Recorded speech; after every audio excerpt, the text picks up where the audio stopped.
Mires el teu bany i penses: això necessita un canvi. Vas a Bauhaus. Vull un mirall. T'assessoren. Vinga, canvio el moble també. En vols més? És que mira quins preus. I sense moure un dit, fet. Bany reformat. Reforma la teva casa amb Bauhaus. Imagina, crea, sorprèn-te. Bauhaus.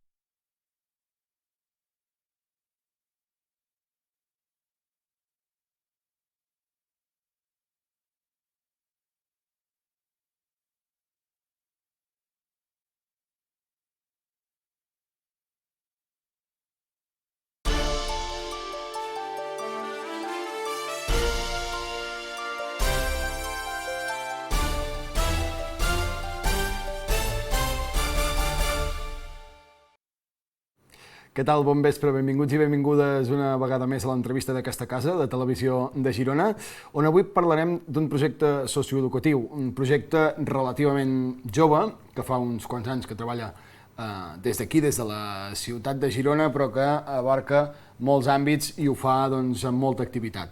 Una bona manera de conèixer aquest projecte, abans de presentar-vos a dues persones que en formen part, és veure aquest petit tros de vídeo.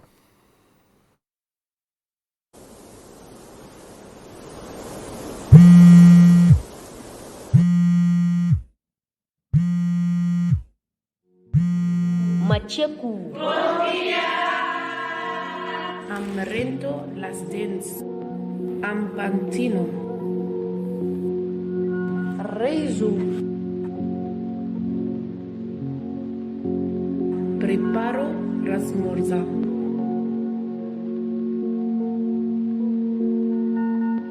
Desperto els nens.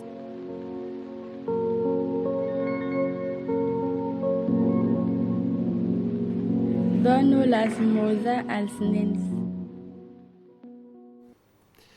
I així durant 24 hores. De fet, així es titula el vídeo, 24 hores, i avui ens explicaran el per què i d'on surt en tot aquest vídeo dues persones que formen part de l'associació DOTA, que són la Marta i la Meritxell, i la Marta, a qui els donem la benvinguda i gràcies per acompanyar-nos avui. Gràcies a vosaltres per veure'ns. Aquest vídeo que vèiem, amb aquesta vibració del mòbil que tots ens ha despertat, perquè la veritat és que és molt freqüent, no?, despertar-nos amb aquest maleït so, deixeu-m'ho dir així, però no és que ens estiguéssim en el mòbil, és que volíeu escenificar alguna cosa, no?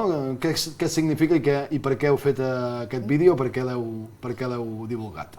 Aquest vídeo sorgeix d'una col·laboració que ha fet l'associació DOTA amb l'Institut Narcís Xifra, concretament amb una assignatura d'art, de creació, del Jordi Matosa, que ens va demanar si volíem col·laborar amb ell, perquè ell té un grup d'alumnes, molts també de famílies d'origen migrant. Llavors les dones de DOTA són dones migrants que estudien amb nosaltres, que les acompanyem en el procés d'alfabetització, i vam decidir fer un treball conjunt, que és aquest vídeo que veieu.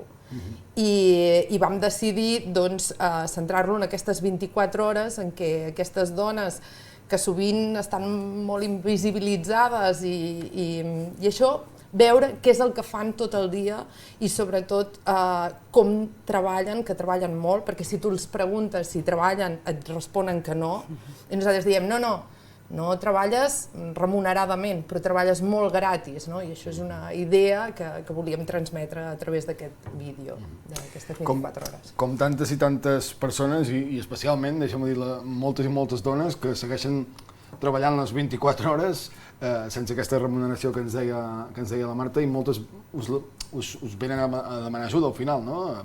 Meri, deixa'm que et digui Meri com et diuen col·loquialment i com et coneixen allà, moltes us venen pràcticament a demanar ajuda, no?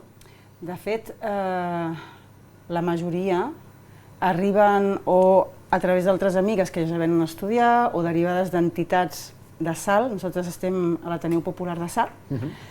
Aquesta ajuda a la que parles és una ajuda que és molt àmplia. Primer perquè, en aquest vídeo es veu, són dones que no paren, que estan actives tot el temps, que elles mateixes, per l'efecte social, no reconeixen tota la feina que fan. Llavors, quan arriben a DOTA, una de les coses que treballem moltíssim és aquest autorreconeixement de dir, sí, treballo molt gratis, i la professió és soc mestressa de casa. Saps, moltes, un exemple que et dono, l'altre dia una estudiant em deia, he anat a l'hospital i quan em van demanar, treballes? I li va dir al doctor, sí, treballo, mestressa de casa, que estava molt contenta, perquè el metge, molt bé, és com, de cop ella mateixa estava com reconeixent una feina que fa, que malauradament no està pagada, però que té unes conseqüències, entre d'altres, com estudiar, puc estudiar, com concentrar-me per estudiar, quan, com deia la Marta, sóc una dona que en el meu país d'origen no he pogut anar a escola, perquè aprendre a llegir i escriure en català no és el mateix que aprendre català. Aleshores, clar, amb la càrrega que porten de tota aquesta feina, amb tota la discriminació més afegida per les caselles on la societat les posa, i amb el fet de no haver tingut mai cap possibilitat d'aprenentatge per escriure i llegir, que l'ajuda que ens demanen és, no només vull entendre el que hi ha al carrer, llegir els WhatsApp, és que vull construir-me com a persona aquí d'una forma més... Vull expandir-me. L'ajuda una mica és, vull expandir-me per saber quins drets tinc, quines obligacions tinc, i llegir i escriure en això és essencial. I aquest vídeo, el que és bonic, que crec que això ho podries explicar tu, Marta, és que s'ha fet amb les veus de les estudiants, amb les escriptures de les estudiants, i té un previ al vídeo i un post, no? Un després, perquè s'ha fet tot amb feina que han fet elles, però és que a més ara també el podem utilitzar per seguir aprenent, no? Que això és molt, molt important. Des de que va començar el 2016 amb l'associació, que teníeu l'objectiu precisament d'ajudar i de donar aquest suport, quantes dones han passat per la vostra associació? No t'ho sabríem dir. Centenars. 2016 comença, molt petitet, però comença. I compta que cada any potser 60-70, cada any. I som una associació minúscula. Esteu en un municipi que hi ha molta immigració en aquest cas, hi ha moltes persones que es troben en aquesta situació i m'imagino que primer de tot us han de conèixer. Com ho feu? Perquè sàpiguen que tenen aquesta associació, que tenen aquesta ajuda. Bé, o van alguns dels serveis que, diguéssim, públics que hi ha com a escola d'adults, o sigui, que no poden, diguéssim, acollir-les. També un fet diferencial de dota respecte, per exemple, a l'escola d'adults o així, és que nosaltres acceptem, els donem la benvinguda amb fills a càrrec, que moltes tenen mainada fins a 3 anys, que no està escolaritzada encara i, clar, no poden accedir a anar a l'escola, a aprendre elles, perquè van amb la... I nosaltres també poden venir amb els bebès, benvinguts, vull dir, aquest és el tret. No penalitza el fet de ser mare, no penalitza el procés d'aprenentatge, perquè si comences, et quedes embarassada i has de parar perquè a l'escola no poden acceptar el teu fill o filla, que es bloqueja el procés i nosaltres el que fem és intentar que aquest procés, que és tan lent, tan laboriós, no quedi bloquejat. I una altra cosa també que diferencia, jo crec, és que donem molta prioritat a dones que estan en pisos d'acollida per violència de gènere o que tenen algun tipus de situació de vulnerabilitat extrema. Això per nosaltres és un factor molt important. Moltes d'aquestes dones, però, també venen, diguéssim, necessitant un recolzament a casa, no? Perquè al final, si han de ser mestresses de casa, si han de treballar les 24 hores a casa, com fa moltíssimes dones, però i no tenen el recolzament, no tenen el suport de la seva parella o de la seva família, serà complicat que acabin venint a Dota o que acabin estudiant o que s'acabin formant, no? Sí, és tot molt complicat, és molt complex, però bueno, aquí estem per facilitar-ho el més possible i adaptar els horaris als seus horaris, és a dir, que diem, poden venir amb bebès, però habitualment tenen més fills, llavors a l'hora que estan a l'escola deixen els nens, nosaltres ja posem l'horari perquè puguin venir un cop han deixat la mainada i aquestes coses, no? Facilitar-ho tot. Heu d'intervenir alguna vegada amb la família, amb el marit, per exemple, amb les persones que... No. No, la veritat, sí que hem fet com un espai, clar, és no mixta, és molt de dones, Llavors ells, la veritat, no entren massa. No interactuem amb ells, no sé. No. Qui sou vosaltres? Expliqueu una mica d'on surt tot això, quanta gent hi sou, que això segur que ho sabeu, i quantes hores hi poseu i com us ho feu? Com us ho feu tot plegat? Tu. Neix el 2016 l'associació DOTA, i és, diguéssim, el resultat d'una inquietud d'una de les seves fundadores, la Laura Lázaro, que havia estat treballant amb una entitat a Salt que se centraven sobretot en Mainada, però ella es va fixar més en les mares. Què passa amb aquestes mares que no parlen català, que no parlen castellà, que queden una mica així en aquest limbo social estrany? Diu, què passa amb elles? I va voler generar un projecte, diguéssim, des de l'àmbit acadèmic, de pensar com treballar amb elles, com acompanyar-les en aquests processos d'alfabetització, d'aprenentatge, etc.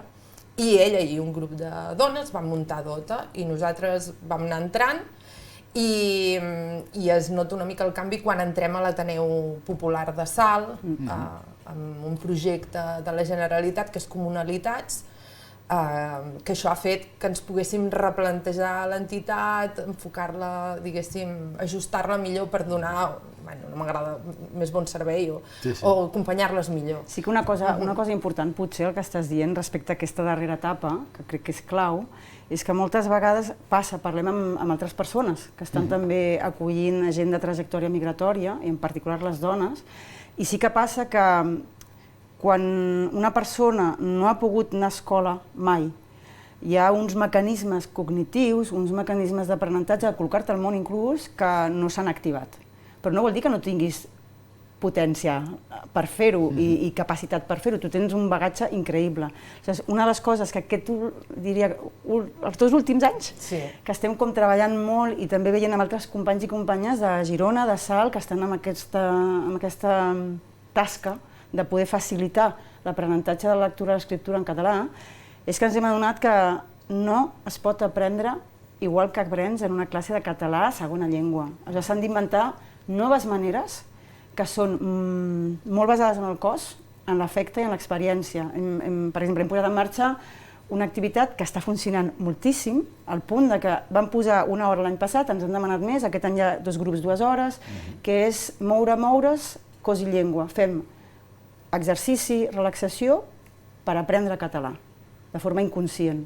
I a més ens cuidem, i a més creem vincle, i això és increïble com poden aprendre sense adonar-se'n. Són noves vies per poder aprendre català. Després hem de portar l'escriptura i la lectura, i aquí també tot el cos. Vull dir que és una mica la cosa que estem com intentant elaborar més, no? Tot això ho feu des del voluntariat? Hi ha gent que teniu... La pregunta. Això ho hem estat fent des del voluntariat molt de temps. Ara, gràcies a entrar a comunalitats i demanant subvencions, però és ho parlem sempre, tot i així és molt precari, però sí, hem començat a tenir recursos suficients. A tenir una mica de recursos suficients. És que no arribem. Però tenir alguns recursos per permetre-us, per exemple, se m'acudeix, pel que m'estàveu explicant, que si les dones que teneu han de venir a l'horari on estan els nens a l'escola, clar, vosaltres heu de ser allà en un horari que normalment la gent treballa, també. Llavors, a part del voluntariat, hi ha d'haver algun tipus de... Sí. Que som autònomes, llavors com a persones autònomes, ja sabem, la gent que ho és ja sap. Bueno, bàsicament hi ha una part remunerada, ara mateix, però molta... i molta encara de voluntariat. Perquè hi ha una... Quantes persones sou allà? Ara, diguéssim, som 4 en actiu. Totes dones, també? Totes dones. Dones al poder, eh? Sí, i després també les voluntàries, que hi ha moltes dones també que s'han interessat i que volen ajudar i col·laborar. I vinculat a les voluntàries, aquestes dones, també totes dones que s'han interessat al projecte, una cosa que estem posant en marxa també, perquè DOTA és una associació, socis. Una de les coses que volem com potenciar és que com ara estem aquí gràcies a tu o a vosaltres, que la gent ens pugui conèixer, que conegui tota la feina que estem fent, que és per aquestes estudiants dones, per nosaltres, per tothom, finalment, per estar en una societat més justa. Aleshores, la idea és una mica que si a algú li interessa l'associació pugui entrar a la pàgina web, puguis fer soci, sòcia, i que sàpigues que aquells diners aniran a poder fer... Associació-migdota.org. Associació-migdota.org. Hi ha un botonet, fes-te sòcia. Fes-te soci, i hi ha un altre botonet que m'interessa, que són la part de projectes, perquè si no se'ns acaba el temps molt ràpid, que ho dividiu en tres, les classes d'alfabetització, art i conversa, i moure, escolteu, que ja ens ho ha explicat. Les altres dues, les classes d'alfabetització ja ho sabem, però m'interessa també l'art i conversa. Això és una manera de fer comunitat també, no? Sí, art i conversa és divendres al matí per a un grup més ampli de dones i fem aquest programa en col·laboració, el curs en col·laboració amb l'Associació Cultural La Volta de Sant Narcís i està plantejat per també intentar trobar eines vinculades a les arts per facilitar aquest procés d'aprenentatge i basat també molt en la conversa, en la performativitat, en fer assajos de la vida perquè quan es trobin en aquestes situacions tinguin les eines per poder-se'n sortir. Una mica seria això. Felicitats per tot el que feu. Nosaltres encantats que si feu alguna altra iniciativa com aquest vídeo tan bonic, doncs ens el feu arribar per donar-hi veu i en tot cas seguim la feina perquè pel que veig en teniu i molta. Moltes gràcies. L'associació Dota, a la seva pàgina web, que es pot donar suport, donar-hi suport fent-te soci, fent la teva petita aportació, donant un cop de mà, fins i tot, per tant, estan a Salt, estan aquí mateix, i us convidem a que els visiteu i a que sapigueu una mica més d'ells. Nosaltres ara, per exemple, hem sabut una mica més i és una tasca fantàstica. Nosaltres demà hi tornem amb un altre tema, però us donem les gràcies per haver-nos seguit. Adéu-siau.